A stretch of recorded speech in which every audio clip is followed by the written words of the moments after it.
네, 안녕하세요. 상업용 부동산과 리츠 보고 있는 홍지환 연구원이라고 하고요. 제가 오늘 글로벌 리츠에 대한 전망 내용을 좀 말씀을 드리려고 준비를 해봤고, 리츠라는 자산이 결국에는 상업용 부동산, 이 CRE를 가지고 있기 때문에 이 실물 CRE에 대한 전망도 같이 좀 넣어놨다라고 보실 수가 있겠습니다. 그래서 이 부동산 시장에 대한 투자를 해봤던 분들은 아시겠지만 2년 반 동안 사실 금리가 오르면서 가장 안 좋았던 부분이 이 글로벌 상업용 부동산이었고요.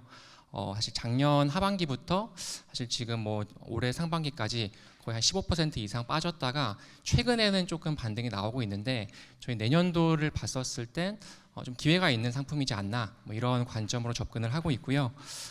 먼저 저희 전략이나 실물 부동산 시장에 대해서 말씀드리기 앞서서 지금 차트 준비해 놓은 거 한번 보시면요. 지금 한 2년 전부터 성과가 어떻게 움직였는지를 좀 분석을 해봤습니다. 사실 왼쪽 차트부터 보시면은 주요 지금 자산들 가운데 리츠가 22년도 금리가 튈 때 가장 많이 빠졌고요. 그럼에도 불구하고 23년도 또 올해 YTD 연초 대비 수익률로 봤을 때 크게 회복을 하지 못한 상황이고요. 그 결과 사실 이런 뭐 주식이나 금이나 뭐 다른 국채 이런 거 대비해서 지금 가격이 좀 싼 국면이다라고 저희는 생각이 듭니다. 그래서 글로벌도 그렇고 오른쪽으로 넘어가셔서 이제 국가별로도 보시더라도 호주를 제외하고는 지금 22년도 이후에 낙폭을 회복하지 못한 상황이라서 저희는 그 중에서도 이제 뒤에서 말씀드리겠지만 미국과 또 싱가포르 또 유럽의 일부 지역 같은 경우에는 조금 긍정적으로 볼 만한 요인들이 있지 않을까라는 의견을 말씀을 드리겠고요. 사실 이렇게 리츠가 많이 빠지게 된 원인에는 상업용 부동산 시장이 안 좋았고, 또 상장 리츠는 이 증시에 상장되어서 움직이는 상품이다 보니까 훨씬 더 빨리 움직였습니다. 그래서 그 결과 저희가 항상 말씀드리는 게 이 상장 리츠의 성과를 결정하는 두 가지 요인이 금리와 경기인데, 지금은 금리에 대한 민감도가 극단적으로 높아졌다. 그래서 이거를 보여드리기 위해서 그린 차트가 왼쪽인데요. 이게 국채 가격이 1% 움직일 때 미국 리츠의 가격이 얼마큼 움직였나를 이제 차트화 시킨 거고, 지금 24년간 보여진 데이터 중에서 가장 높게 지금 올라온 상황입니다. 그래서 어느 때보다 금리에 대한 민감도가 높은데, 이것들이 조금씩 이제 변곡점을 맞고 좀 완화가 될 가능성이 높아지지 않았나라고 생각을 하고요. 이렇게 금리에 따른 민감도가 높아지게 된 원인이 결국 CRE 시장 내에서 대출 규모가 만기가 도래하는 비중이 올해와 뭐 내년도 굉장히 높은데, 이제 금리가 오르다 보니까 이제 그런 것들이 부실화될 수 있다, 이런 우려가 커졌기 때문이거든요. 근데 뒤에서 말씀드리겠지만 이게 지금까지 만기가 도래한 대출들은 상당히 잘 연장이 되고 있고요. 일부 대출에 한해서 디폴트가 나고 있지만 전반적으로 봤을 때는 뭐 만기 연장이나 조건 변경 이런 것들이 잘 되고 있다. 그래서 이런 것들이 조금 내려올 가능성이 있다라고 생각을 하는 거고, 또 네, 오른쪽에 있는 차트를 보시면은 결국 금리 방향성에 따라서 리츠가 민감하게 움직여 왔는데, 저희가 볼 때 주목해야 될 점은 이 하반기부터입니다. 그래서 금리가 떨어질 때 리츠가 오르고 금리가 오를 때 리츠가 빠졌는데, 하반기부터 보시면 이 금리가 떨어질 때 오른 폭이 훨씬 컸습니다. 그래서 이 금리에 대한 민감도가 높긴 합니다만 비대칭적으로 움직이는 방향성들을 보이고 있다. 그래서 금리 그 자체보다는 지금부터는 각각 부동산 섹터별로 이 실적이나 펀더멘털이 조금 더 중요해지지 않을까라는 관점으로 접근을 하고 있고요. 최근 하반기 동안 조금 반등을 했었습니다만 여전히 주가 지수와 실물 상업용 부동산 또는 이제 뭐 사모 부동산 펀드 이런 거랑 비교했을 때 리츠의 가격 매력도가 저희는 높다라고 보고 있습니다. 왼쪽을 보시면요. 미국 그 주식과 미국 리츠의 밸류에이션을 비교를 한 거고, 최근 10년간 데이터를 보시면 하단이 0.7배, 또 상단이 1.1배입니다. 근데 지금은 0.75배로 이 주식이 워낙 많이 올랐고 리츠는 못 올랐기 때문에 이 밸류에이션 격차가 커졌고요. 이게 한 배 이상으로 올라가는 시점은 지금 사이클을 보시면 19년도와 22년도가 있는데, 이게 경기가 부러지기 전인 19년도 레이트 사이클과 이 경기가 부러졌다가 회복하는 얼리 사이클 때 리츠의 밸류에이션이 상대적으로 올라가더라. 근데 저희는 지금 레이트 사이클 국면으로 접어들어가고 있다라고 보고 있기 때문에 지금의 싼 밸류가 조금 매력도를 받을 수 있지 않을까라는 생각을 하고 있고요. 오른쪽을 보시면은 장기 시기열로 봤을 때 이 실물 상업용 부동산과 부동산 펀드와 상장 리츠가 비슷하게 움직이긴 합니다. 근데 이 움직임의 시차를 보시면 리츠가 훨씬 빨리 움직이고 빨리 반등하고 또 이제 뭐 변동성이 크다라고도 해석할 수 있을 것 같고요. 지금 그래서 연초 이후에 올라가는 흐름이긴 합니다만 이 고점 대비 빠진 거를 봤었을 때는 아직까지 상승할 룸이 남아 있고, 또한 이제 저희가 보고 있는 상업용 부동산 시장이 회복할 거라고 저희는 생각을 하기 때문에 이제 그것까지 반영했을 때는 내년도에 봐야 될 상품이 아닐까, 이렇게 좀 전망을 하고 있습니다. 그래서 저희가 이제 한 4개 슬라이드를 통해서 실물 상업용 부동산 시장을 어떻게 보고 있는지에 대해서 간략히 말씀을 드릴 텐데요. 이 상업용 부동산 시장은 크게 2가지 시장으로 움직입니다. 그래서 부동산의 수요와 공급, 이 수급이 만나서 임대료와 임대 면적이 결정이 되는 임대 시장이 있고요. 또 유동성과 금리 이런 것들이 변하면서 부동산 가치가 결정이 되는 자본 시장이 있는데, 이 임대 시장에 따라서 임대 수익이 결정이 되는 거고 자본 시장에 따라서 자산 가치가 변화하게 됩니다. 근데 2008년도 사실 부동산 시장이 가장 안 좋았던 2008년도를 보시면 이 2가지가 둘 다 나빠지면서 엄청나게 큰 낙폭을 기록을 했지만 지금은 그런 상황은 아니고요. 지금은 임대 수익 성장률은 플러스가 나오고 있는데 금리가 튀면서 자산 가치만 마이너스로 갔기 때문에 이게 이제 금리의 변곡점을 맞고 이제 고점을 잡고 금리가 내려가는 환경 속에서는 빠르게 회복될 수 있지 않을까라고 생각을 하는 겁니다. 그래서 이런 부분들이 저희는 전반적으로 좀 회복될 수 있는 가장 큰 요인이지 않을까라고 보는 거고, 특히나 이 하반기에 나왔던 데이터들이 좀 고무적으로 나왔습니다. 왼쪽이 거래고 오른쪽이 가격인데 둘 다 보시면은 이제 바닥을 잡고 바터밍 아웃하는 모습들이 그려지고 있고요. 특히나 이제 거래 시장에서는 가장 펀더멘털이 나쁘다라고 평가를 받았던 오피스랑 아파트가 지금 전월 대비해서 늘어나고 있어서 이런 섹터들로 저가 매수가 들어가고 있는 환경이다라고 저희는 판단을 하고 있고요. 오른쪽을 보시더라도 지금 대부분의 섹터가 사실 뭐 물류센터를 제외하고는 아직까지는 마이너스 구간이긴 합니다만 마이너스 폭을 줄이고 좀 반등하는 모습들을 보이고 있습니다. 네, 세부적인 섹터 단으로 봤을 때도 조금 특이한 부분들이 있는데요. 저희가 분기별로 가격 움직임들을 다 발라내서 이런 것들을 그린 건데, 주목하셔야 될 부분들이 결국 이제 미국에 있는 그 섹터들은 대부분 지금 연초 이후에 다 플러스로 돌아섰고요. 유럽은 특이한 게 영국에 있는 물류센터, 프랑스에 있는 오피스, 독일의 아파트만 플러스로 돌더라. 그래서 다른 국가들 같은 경우에는 이제 수급상으로 또 수요상으로 성장 요인이 있는 섹터와 없는 섹터 간의 격차가 커지더라라는 점들을 좀 확인할 수가 있었고요. 그렇다면은 왜 이런 거래 시장과 가격이 회복하고 있냐? 결국에는 리파이낸싱이 잘 되고 있고 신규로 부동산을 살려고 할 때 대출이 생각보다 잘 나오고 있기 때문입니다. 그래서 왼쪽 차트를 보시면 이게 CRE를 거래를 할 때 대출 수요와 또 대출을 해주는 입장에서 공급을 차트화 시킨 건데요. 이게 작년 하반기부터 더 이상 이제 약화가 되지 않고 회복되는 모습들을 보이고 있고요. 그 결과 지금 뭐 사실 오피스에 대한 투자 심리가 가장 나쁜 편인데 오피스에 대해서도 신규 대출이나 리파이낸싱이 원활히 진행이 되고 있다라고 좀 보실 수가 있겠습니다. 그래서 누가 지금 상황, 누가 지금 금리 레벨에 오피스에게 대출을 해주냐?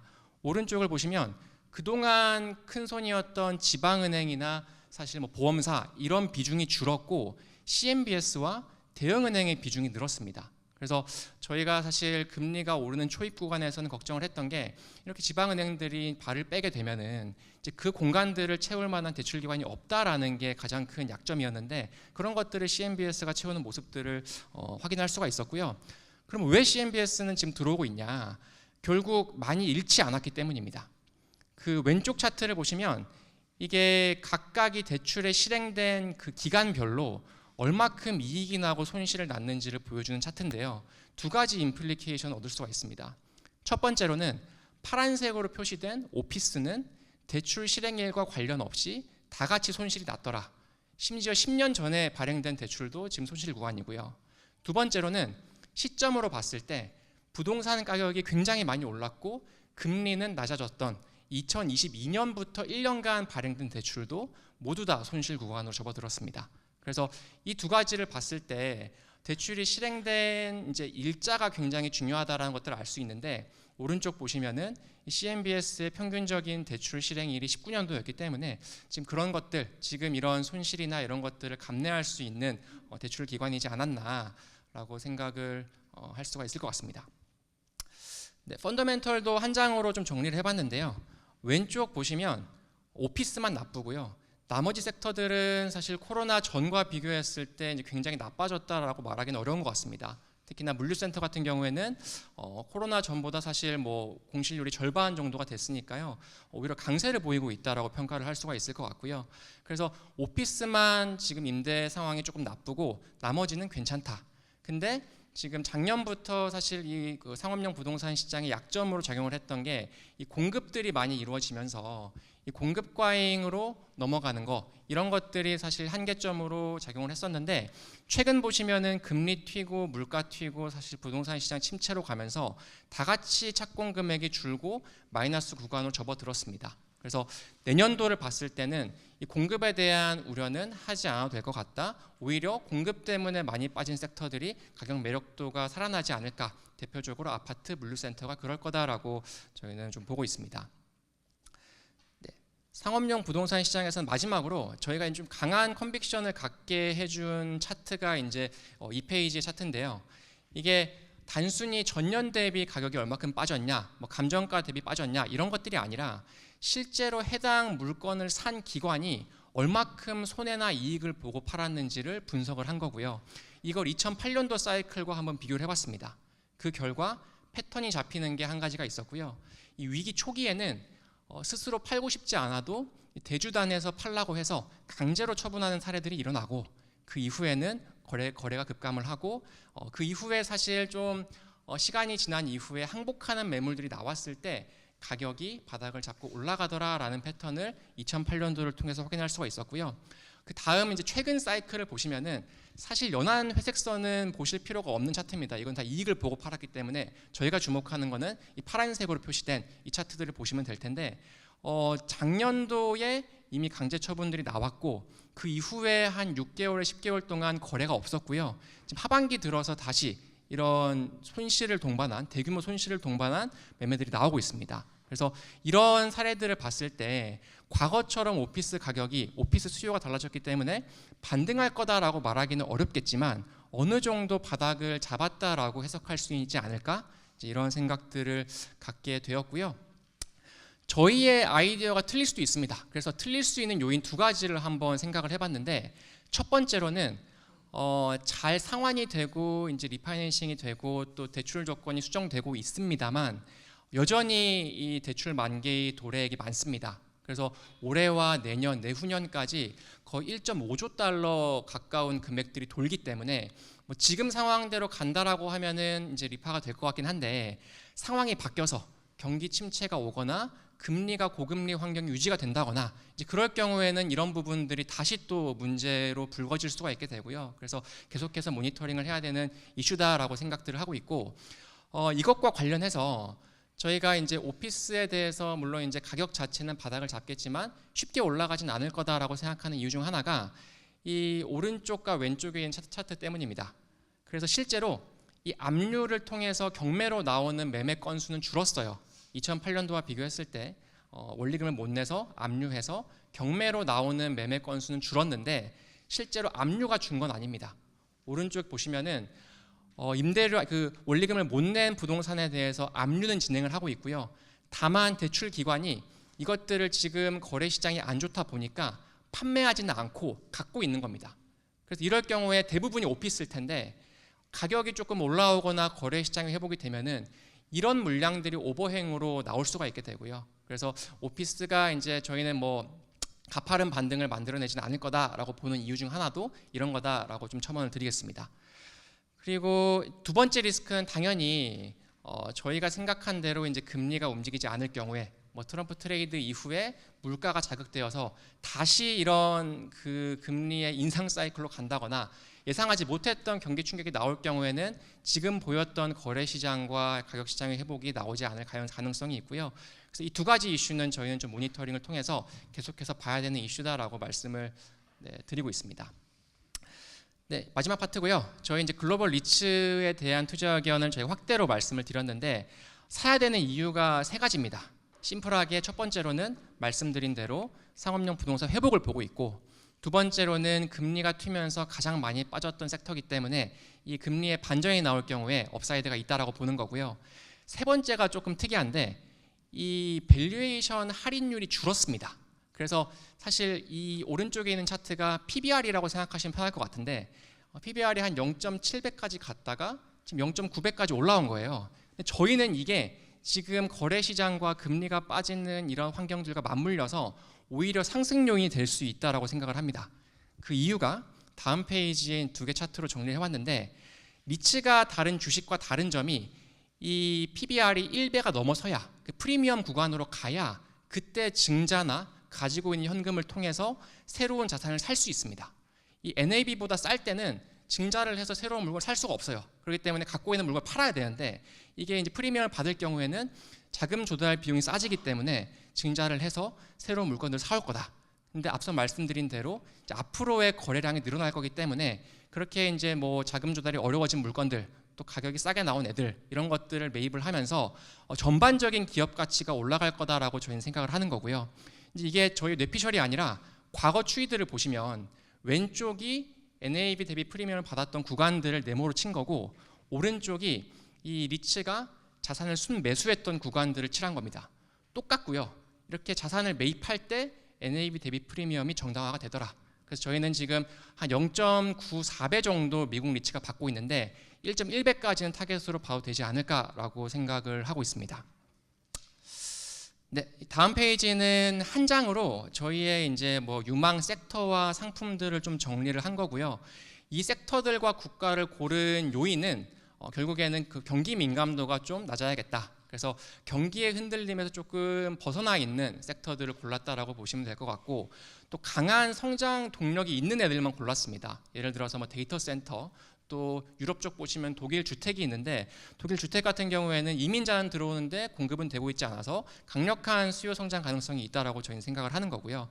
또 밸류에이션이 싼 종목들도 뭐 싱가포르와 유럽 같은 경우 넣어놨습니다. 그래서 세부적인 이런 키포인트들을 한번 읽어보시면 될 것 같고, ETF를 보신다라고 하면은 저희가 미국과 한국의 하나씩 종목들을 골라봤습니다.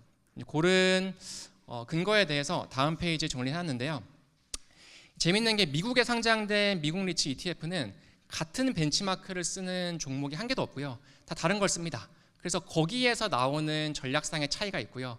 저희는 지금 결국에는 금리 민감도 높지만, 그래서 금리 때문에 많이 빠졌지만 경기에 대한 민감도가 낮은 섹터들을 좋게 보기 때문에 뭐 셀타워, 데이터 센터, 헬스케어, 물류센터, 주택 이렇게 많이 들은 ETF들을 스크리닝을 했고, 그 결과 미국 내에서는 ICF라는 종목, 한국 내에서는 코덱스 부동산을 가장 좀 유망하지 않나라고 생각을 하고 있습니다.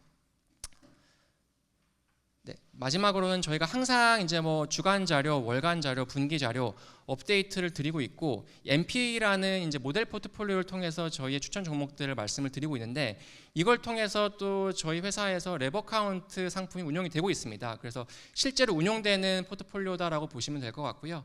여기에서 이번 자료 통해서 독일 아파트를 새로 편입을 했다라고 보실 수가 있겠습니다. 네, 제가 준비한 자료는 여기까지고요.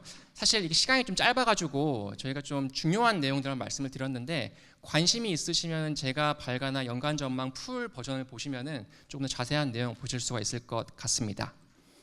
네, 바로 이어서요 상장 인프라에 대해서 정현우 연구원이 발표해 주시겠습니다.